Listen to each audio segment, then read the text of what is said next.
All right, it's Brent Porcio, TopVelocity.net. I'm doing a pitch analysis here at Jacob. I'm going to pair him up with my Japanese pitcher that I like, Asio. I can never say his name. Just going to call him Japanese pitcher. All right, so let's take Jacob into his leg lift. We got the Japanese pitcher into his leg lift here.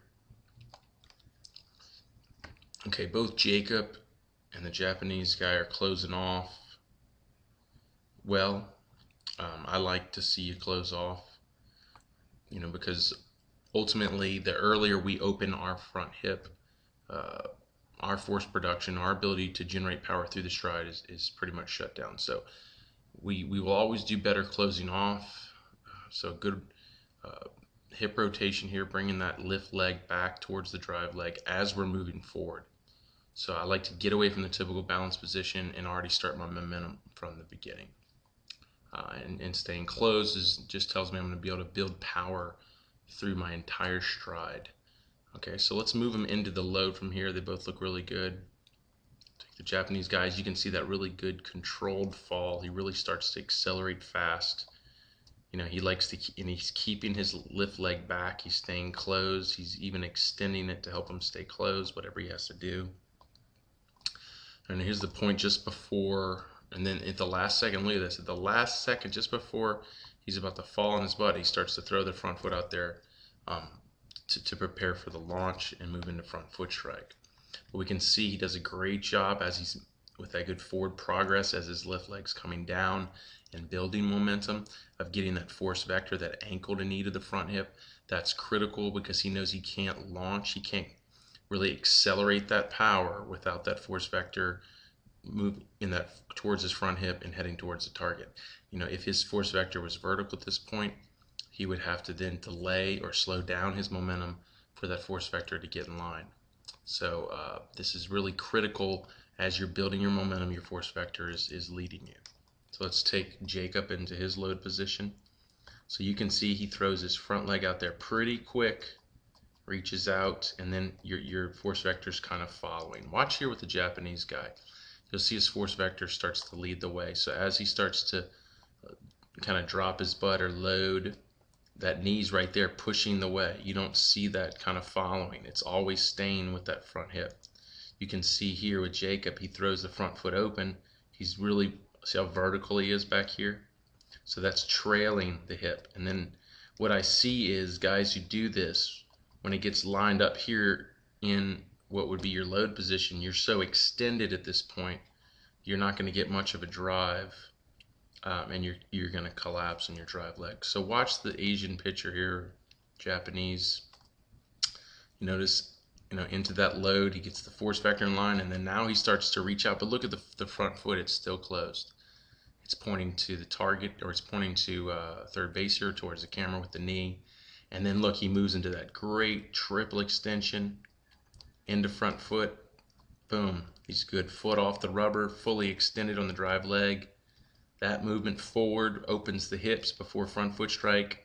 And then when he lands, he gets hip rotation. That hip completely opens the target. Shoulder still closed. So we'll say Jacob here. Like I said, see, you're so extended at this point because your force vector was trailing your front hip, not leading with your front hip. Then you land and you're still on the rubber. More than likely too, if you're going to use an artificial mound like this that has a high lip on the front, you're probably restricting your stride based on the mound that you're on. I like to do with my guys, if you look at my portable mound, I took the rubber off or I didn't put a rubber in. So my taller guys have to actually pitch back on the rubber. I would recommend you do that. Get this rubber off or move it back because you're restricting yourself, because obviously you're going to the lip when you should ultimately probably be out here more if you were getting that triple extension before front foot strike. So you land and settle and your hips are closed. The belt buckle here is towards the target. Your hip flexor's not through. You're not fully extended in your drive leg. So now we have to wait for your hip to come through. When we see that, we get lead knee flexion. Now, you'll see if you were able to get your hips open at front foot strike here like this Asian pitcher, then your hip's already through. We're not going to have to worry about lead knee flexion. All we have to do is stay strong with our front leg and it shouldn't go anywhere. As you can see, his knee is actually pushing back as he moves through the throwing delivery. Look, when you land, here's the mouse on the front of your knee. As your back hip comes through, you can see that initial movement, and then you kind of stay strong after that, but you wouldn't have any movement at all if you were already open. That's your hips having to come through after front foot strike. So here's the other problem here. So we can see your belt buckle starting to turn. Here goes, it's opening up. Sorry, that's my cell phone going off. So you can see how it's starting to open up, but this is the point where it first opens up. So as we can see, when your hips finally get to the target here, where's your shoulder? Your shoulder's in sync. We don't have separation. And if we look over here with our Japanese guy, we can see at front foot strike, like I said, this is the point of his hips first opening, and he has that shoulders closed. So he's got this great hip to shoulder separation. Now, this is the 3X approach. I believe in this approach was developed in the fact that if you're able to use the power through your stride through a triple extension, which is the most effective way to generate power in a movement, and you're also opening your hips just before front foot strike, which that power and the opening of your hips before front foot strike is going to create an explosive hip rotation. So meaning when your front foot lands, your hips are going to be open pretty quickly. That is going to create a delay or a separation between your back shoulder, and it's the entire approach, and it's just there's no better way to increase velocity and be able to reach your top velocity than this approach, strictly on the fact that the National Pitching Association put together a velocity study in 2006 that said 20% of a pitcher's velocity comes from that directional movement through their stride. 80% of their velocity comes from the hip to shoulder separation of front foot strike. So the point being is up to this point we're at right here, when the hips are open at front foot strike, you've generated 100% of your velocity. So this would be the perfect picture, the perfect point in his delivery where he could say he's maxed out his ability to generate his top, or his potential to generate his top velocity. Now we can see here with Jacob that at front foot strike his hips aren't open. So the point of his hips getting to his target, we don't have any separation. So there's no point in the delivery where the hips and shoulders ever separated. So because of that, Jacob has put himself into a low velocity category. So you're really not going to be a power pitcher, a hard thrower, until you can basically implement this 3X approach. It's across the board. Some pitchers are able to create hip to shoulder separation without a power movement through the stride, but those are usually guys that are very big and what I like to even call genetic freaks. They're just very big and large. They can get their separation at, pretty much just from the arm movement, just by throwing the arm back and kind of internally rotating the drive leg. And basically they don't have to have as much hip to shoulder separation as the average pitcher, because they have more fast twitch muscle fibers, so they can actually generate more speeds off of less shoulder separation, which is hip to shoulder separation, which is torque. So if you're not that pitcher, more than likely you wouldn't be sending in your video for analysis, because you would already be throwing hard.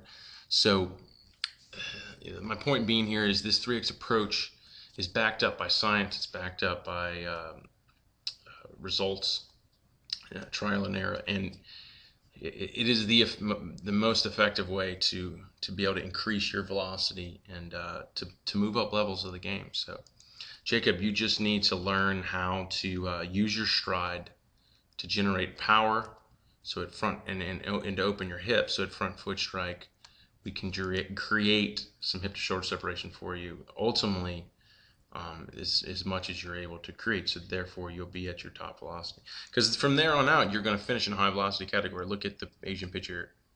Then his chest gets that great external rotation with front leg extension. Yours goes, you're standing upright over your your lift leg. Decent external rotation, but it doesn't really tell anything. this is what tells everything. Look at your release point. Look at the Asian pitcher's release point.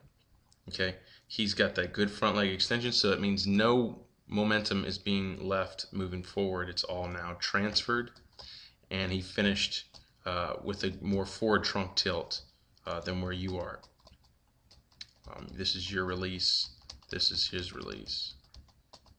So he's out, more forward trunk tilt, meaning he's out almost over his foot when you're got a bent front leg and you're out over your knee. So if your leg was extended where he was, you would be way behind your front leg. So if you're going to finish in a high velocity category, able to get more torque into your shoulder and then into the ball, it ultimately comes through those two main components: triple extension, hip to shoulder separation.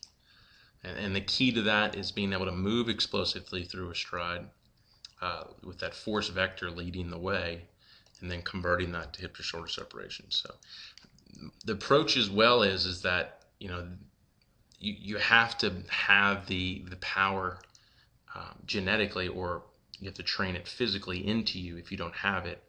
So a strength and conditioning program is critical when you are trying to correct yourself or become an elite pitcher, like a pitcher like this Japanese pitcher.